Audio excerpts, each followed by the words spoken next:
সারাদিন শুয়ে বসে থাকলে কি সংসার চলবে? যদি তোমার বাবার বাড়ি থেকে 1 লাখ টাকা আনতা তবে একটা ব্যবসা করতাম। এত টাকা বাবা কি করে দেবে? আমি জানি না, আমার টাকা লাগবেই।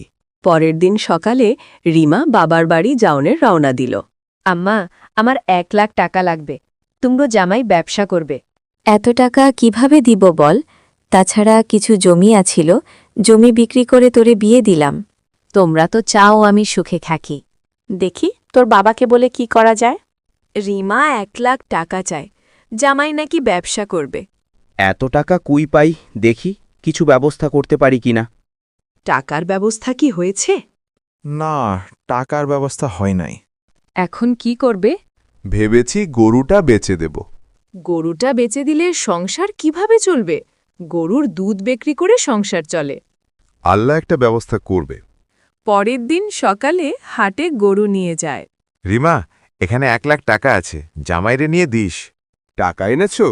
রিমা টাকা এনে জামাইকে দিল। কিছুদিন পরে রিমা, তোমার বাপের বাড়ি থেকে আরও 1 লাখ টাকা এনে দাও। আমি টাকা আনতে পারবো না।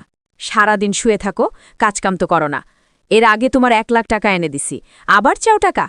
কিভাবে টাকা আনবে আমি জানি না, আমার 2 দিনের ভিতরে 1 লাখ টাকা চাই।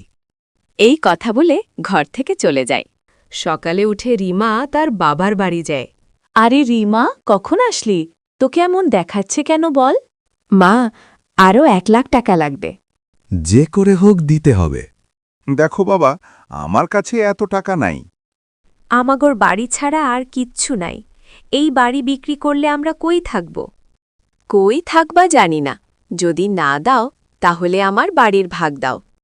যদি আপনারা বাড়ির বাগ না দেন তাহলে আপনার মাইয়ারে আপনারা পালেন।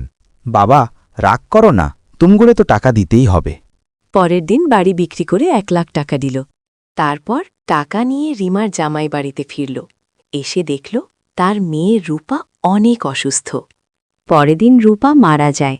এর মাধ্যমে শিখলাম এত রূপ করা ভালো নয়।